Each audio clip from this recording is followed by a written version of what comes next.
이집트를 탈출한 직후에 이스라엘 백성들은요, 설레고 기뻤습니다.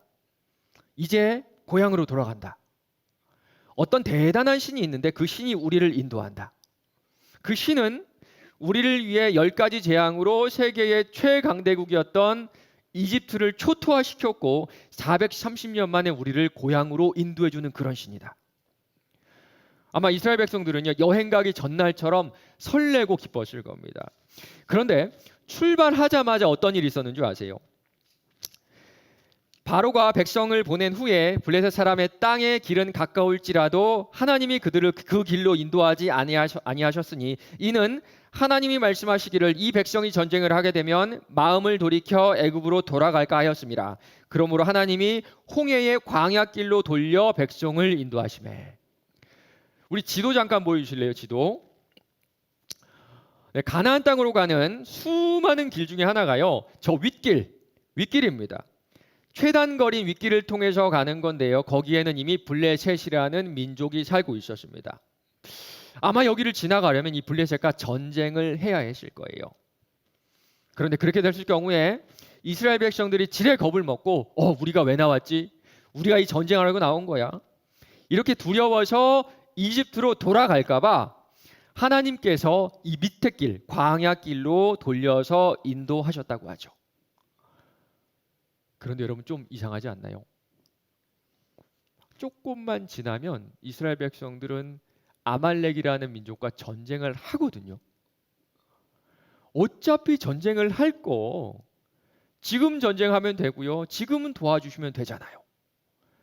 그런데 왜 지금은 전쟁을 피하게 하시고 광야로 인도하셨을까요? 그리고 인도하시는 곳을 보니까요, 바닷가입니다. 바닷가. 14장 2절입니다. 이스라엘 자손에게 명령하여 돌이켜 바다와 믹돌 사이에 비하히로답 곧 바알시본 맞은편 바닷가에 장막을 치게 하라. 여기 나온 지명은요, 고대에 사용되던 지명이어서 현재 거기가 어딘지는 아무도 알 수가 없습니다. 그런데 3절을 보니까요, 어느 장소인지 어떤 지형인지 추측은 가능할 것 같습니다.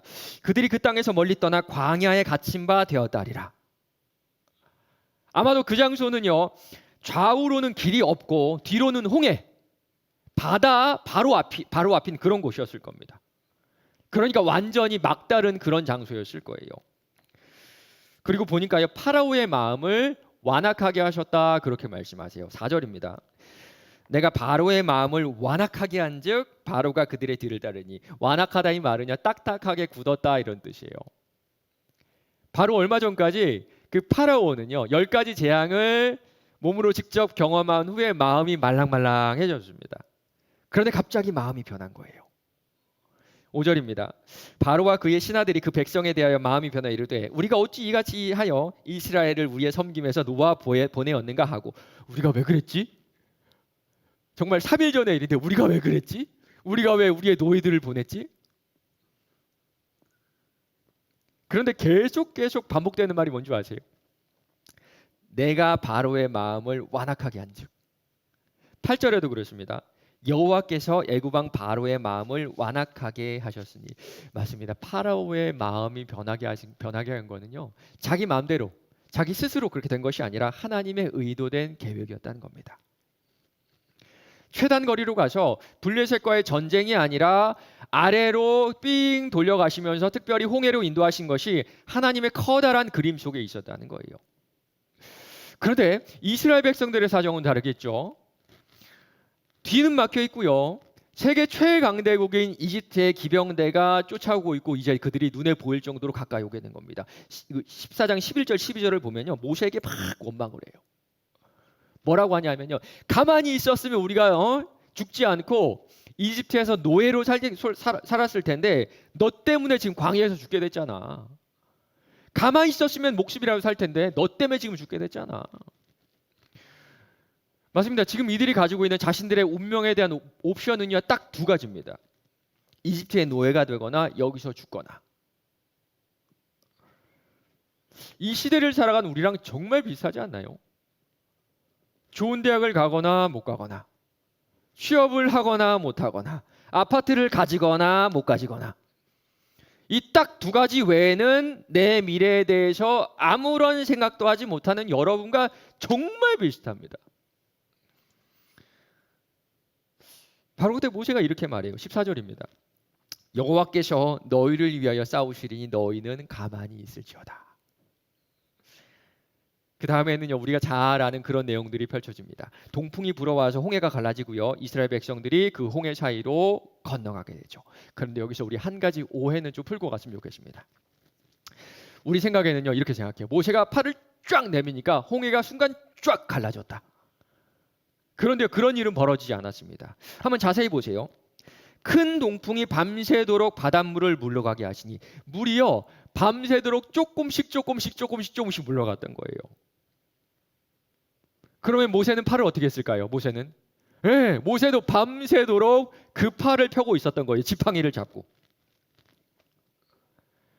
하나님과 백성들을 잇는 중재자로서 모세는 그 밤에 너무 힘들지 않았을까요? 정신적으로는요, 수백만 명의 사람들이 한 목소리로 모세를 원망하고 있고요, 신체적으로는 팔이 마비될 정도로 밤새도록 뻗고 있어야 되잖아요. 모르긴 몰라도 정신적으로, 육체적으로 완전히 녹초가 됐을 겁니다. 그런데 그가 그렇게 순종했을 때 물이 갈라지고 수백만 명의 목숨을 살리게 됐죠. 28절입니다. 물이 다시 흘러 병거들과 기병들을 덮되 그들의 뒤를 따라 들어간 바로의 군대를 다 덮으니 하나도 남지 아니하였더라. 이 사건으로 이스라엘은요, 역사상 430년간 계속되었던 이집트의 노예 생활이 완전히 끝나게 되는 그런 일이 오늘 벌어진 겁니다. 우리는요, 오늘 광야에서 벌어진 이 사건을 그저 첫 번째 기적, 모세의 기적 정도로만 알고 있죠. 하나님께서 초자연적으로 역사하셔서 이스라엘을 도우신 그런 사건. 그런데 정말 그게 전부일까요? 그게 다일까요? 정말 그것 때문이라면 최단거리로 가서 블레셋과의 전쟁을 통해서도 충분히 보여주실 수 있었어요. 그런데 굳이 홍해로 인도하시고, 굳이 파라오의 마음을 완악하게 하시고, 굳이 추격하게 하셔가지고 따라오는 모든 이집트를 죽여주셨죠. 왜 그러셨을까요? 그리고 이런 궁금증도 있습니다. 왜 굳이 모세를 통해서 이스라엘 백성들을 구원하셨을까요?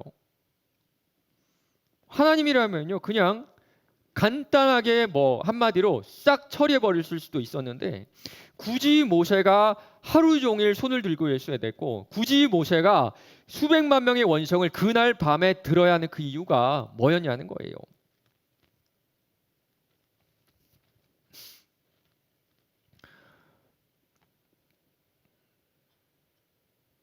여러분도 아시겠지만 이제 제가 청년부를 맡은 지 4년 차입니다. 4년 차. 3년 지났어요. 3년. 시간 빠르죠. 근데 제가 3년 전에 여러분을 처음 맡으면서 느낀 점이 딱 하나가 있었는데, 그게 뭐였는지 아세요? 어쩌면 이렇게 복음에 대해서 모를까? 어쩌면 복음에 대해서 이렇게 모를까? 우리가 믿고 있는 핵심, 복음, 굿뉴스, 좋은 소식이 어떤 소식인지 잘 몰라요. 사실 이거 진짜 이상한 겁니다. 진짜 이상한 거예요. 이번에 수능 보고 올라온 우리 공익돌이 한번 생각해 보세요. 수능 수학 진짜 어려웠죠. 다 맞은 사람도 있겠지만 대부분은 상당히 어려웠을 겁니다. 그런데 만약에 여러분이 수능 수학만 20년을 공부하면 거의 완벽하게 깨우치지 않을까요? 이것만 20년 공부하면. 이제는요, 수능 수학을 푸는 정도가 아니라 출제하는 정도의 수학 실력을 가지게 될 겁니다. 그런데 정말 이상하게도 20년 동안 교회를 다녔는데 복음에 대해서는 잘 몰라요. 여러분만 그런 거 아닙니다. 30년, 40년 믿은 분들도 비슷해요. 도대체 복음이 잘 몰라요. 그런데 그분들하고 얘기해 보잖아요. 그러면 복음에 대해서 잘 모르는 게 아니라 애초에 관심이 없더라고요. 애초에. 창조주 하나님이 누구신지 별로 관심이 없고요. 그분이 보내주신 예수 그리스도는 그냥 피상적인 지식으로만 알고 있어요. 나를 위해 십자가에 달려 돌아가신 그리스도. 정말 이상하게 공부를 하면 지식이 들어오고, 내가 배운 만큼, 내가 노력한 만큼 우리가 뭔가 체험을 받는데, 정말 이상하게 복음만큼은 20년을 들어도 30년을 들어도 관심이 생기지 않고요. 그 핵심에 대해서 전혀 깨닫지 못하고 있습니다. 오늘 이스라엘 백성들을 광야로 보내신 이유가 바로 여기에 있어요. 정말 죽겠다고 불평하고 원망한 모습이 딱 여러분 모습 아니에요? 여러분 가운데서도요, 별로 신앙이 없는 지체들도 인생에 문제가 생기자는 교회를 찾아오더라고요. 예배의 자리를 찾아와가지고 확 기도를 해요. 근데 여러분만 그런 거 아닙니다. 신앙의 연차가 있는 분들도 마찬가지예요.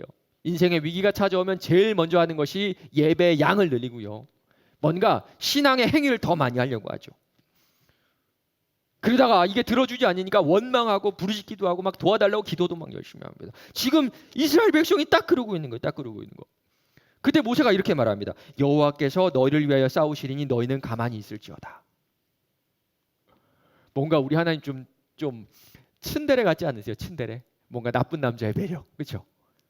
위기 가운데 딱 나타나셔가지고 이렇게 말씀하시는 것 같아요. 걱정하지 마. 가만히 있어. 가만히 있으면 내가 도와줄 거야. 가만히 서서 내가 행하는 구원을 봐. 뭔가 위로가 되고 좀 든든한 그런 말씀 같죠. 아마도 여러분도 이 본문에 대해 설교를 들으면서 이런 말씀 많이 들었을 겁니다. 광야 가운데 가만히 있으세요. 좀 가만히 있으세요. 그 기도만 하시고 주님 행하시는 구원을 그냥 보세요. 주님이 여러분 도우실 겁니다. 여러분의 노력과 다 멈추시고 그가 행하시는 구원을 보세요.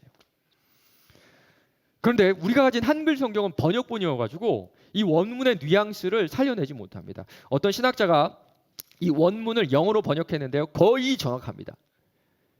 조금 나쁜 말인데요, 이게 정확합니다. Shut up. Shut up. 영화나 드라마 이렇게 보잖아요. 그러면 주인공이 막 듣다가 막 화가 나가지고 한마디 하잖아요. 입 다물어! 막 화를 막 내면서 입 좀 다물어, 막 그 입을 다물라 막 이러잖아요. 지금 이게 그 말입니다. 이게 그 말. 너희들 가만히 있어가 아니라 입 다물어. 이제는 좀 하나님이 츤데레 같지 않고 좀 이상한 분 같지 않으세요?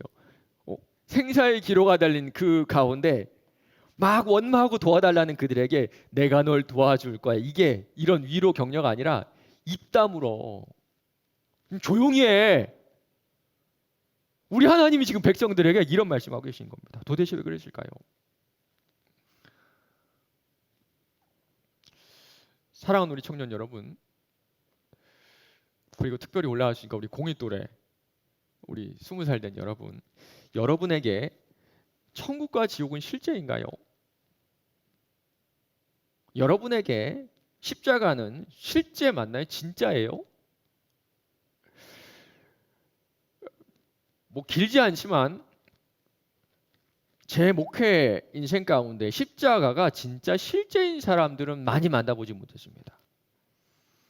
위로하고 도와주고 격려하고 내 마음을 읽어주고 알아주는 그런 하나님으로서는 많은 사람이 인정하고 알고 믿고 싶어 하는데, 천국과 지옥이 실제인 사람, 2000년 전 십자가가 실제인 사람은 정말 많이 만나보지 못했습니다. 여러분 혹시 이 장면 아세요? 그림 한번 보여주세요.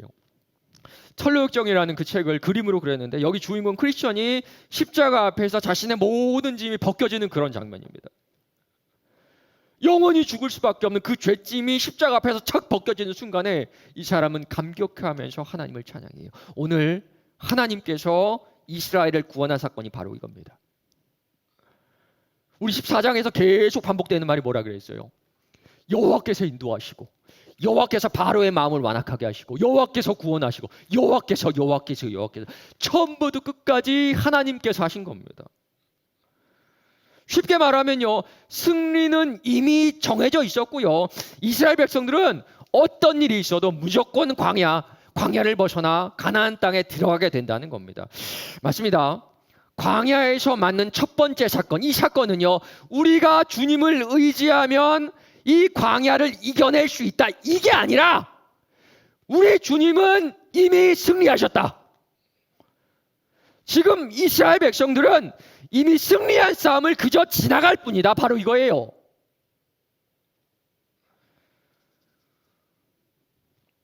그리고 이 승리는 언제나 하나님과 이스라엘 백성의 중재자 모세를 통해 주어진다는 사실을 여러분 보시기 바랍니다. 이집트에서 430년 동안 앞이 보이지 않았던 그 노예의 삶이 모세의 순종으로 완전히 끝나버린 이 사건. 맞습니다. 이 사건은요, 1500년 후에 골고다 언덕에서 벌어질 사건의 그림자였던 거예요.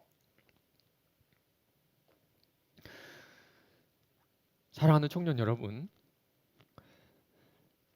여러분의 죄의 문제 해결되셨나요? 여러분의 죄의 문제 해결되셨나요?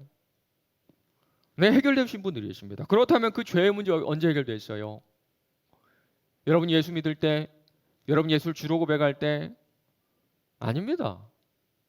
아니에요. 굳이 시기를 따지자면 2000년 전 십자가 위에서 이미 다 해결된 겁니다. 로마서 5장 8절입니다.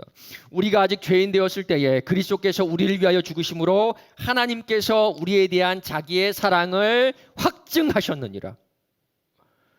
우리가 그리스도의 이름을 알기도 전에, 우리가 내 죄를 고백하기 전에 하나님은 당신의 아들을 중보자로 보내셔서 십자가 위에서 우리를 위해 돌아가시게 하셨던 겁니다. 세상의 모든 종교는 어떻습니까? 내가 치성과 정성을 다해야 복을 받을 수 있다고. 어떤 사람은 그래요. 최소한 무언가를 깨달아야, 구원에 대한 지식을 알아야 네가 구원받을 수 있다고 하죠. 그러나 하나님 뭐라고 그러십니까? 내가 아무 조건 없이 너를 사랑해서 죄의 문제, 영원히 죽고 산 이 문제를 이미 다 해결했으니 너는 이 사실을 믿음으로 받아들이라고 하세요. 이미 예수가 십자가에서 승리하신 그 사건을 믿기만 하면 지금 구원해 주신다고, 이미 너 구원받았다고 약속하고 계신 겁니다. 그래서 예수님이 내 죄를 위해 죽으셨다는 이 사실이 복음, 굿뉴스, 우리에게 좋은 소식인 거예요. 정말 광야 같은 세상이죠. 아마 이번에 올라온 공익도래는요, 대학만 가면 다 끝날 줄 알았는데 작년에 청년부 올라온 공일도래만 해도 알 겁니다. 대학 이후에는 훨씬 더 큰 산이 있고요, 대학을 졸업하고 나면 훨씬 더 큰 산이 있습니다. 정말 광야 같은 세상 맞아요. 우리는요, 이 가운데 뭐라고 배우는 줄 아세요? 여러분, 주님을 의지하고 주님을 신뢰하면요, 제2의 홍해가 갈라질 겁니다. 문제 해결될 거예요. 주님께서 도와주실 거예요. 기도하세요. 맞는 말입니다. 물론 주님께서 도와주세요. 그런데 그저 문제 해결하는 도움만 구하고 있다면 우리가 절에 가서 눈 1000개, 손 1000개 있는 관세음보살에게 비는 것과 전혀 다르지 않습니다. 사실 우리 주님은 이제 우리에게 더 주실 것이 없어요. 목숨을 주셨는데 뭐를 더 받아야 됩니까? 목숨을 주셨는데 뭐를 더 주실 수가 있어요? 그리스도의 죽음으로 우리에게 주신 그 영생을, 하나님과 영원히 사는 그 기쁨을 내 대학과 내 직장과 내 연봉보다 가치 없는 것으로 취급하면서 이 광야 가운데 불평하고 원망한 우리들에게 모세가 거칠게 말하고 있는 겁니다. 야, 너희는 너희가 무엇을 가졌는지 알지 못하느냐? 너희들은 이미 그가 승리하신 것을 알지 못하느냐? 그가 당신의 아들의 목숨으로 주신 것의 가치를 알지 못하느냐? 대학을 주지 않는다고, 직장을 주지 않는다고, 아파트를 주지 않는다고 불평하는 그 입 다물어라. 그 입 다물어라. 그 입 다물어라.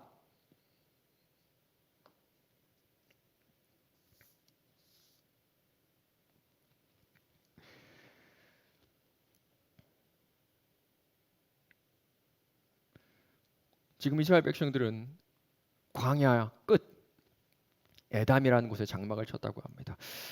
2021년 시작하는 막 우리처럼 이제 광야 초입에 이르렀어요. 사랑하는 청년 여러분, 2000년 전에 사탄의 모든 권세를 이기고 부활 승천하신 그 승리가 이미 우리에게 주어졌습니다. 우리 주님과 영원히 사는 이 약속의 감격을 다시 한번 품고 여러분 2021년 이 광야 같은 인생을 시작하길 바래요. 말씀을 맺겠습니다. 19절을 보잖아요. 14장 19절을 보면 갑자기 13장 19절을 보면 갑자기 요셉의 유골 얘기가 나옵니다. 요셉의 유골. 그 옛날 요셉의 유언을 한번 들어보세요. 창세기 50장입니다. 요셉이 그의 형제들에게 이르되 나는 죽을 것이나 하나님이 당신들을 돌보시고 당신들을 이 땅에서 인도하여 내사 아브라함과 이삭과 야곱에게 맹세하신 땅에 이르게 하시리라 하고, 요셉이 또 이스라엘 자손에게 맹세시켜 이르기를 하나님이 반드시 당신들을 돌보시리니 당신들은 여기서 내 해골을 메고 올라가겠다 하라 하였더라. 요약하면요, 하나님이 우리를 반드시 가나안 땅으로 돌려 보내실 것이다 이겁니다. 지금 그때의 그 430년 전의 약속을 증명하는 요셉의 유골이 이들 손에 있죠. 무엇을 더 두려워해야 할까요?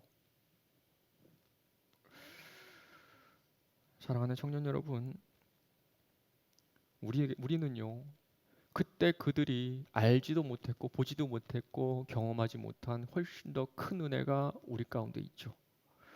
우리에게 그리스도의 붉은 피가 그렇지 않나요? 이제 우리가 그의 피로 말미암아 의롭다 하심을 받았으니, 이제 우리가 그의 피로 말미암아 의롭다 하심을 받았으니, 이 의롭다 하심에 대한 확신이 우리가 이 광야 같은 세상에서 품어야 할 첫 번째 마음가짐입니다.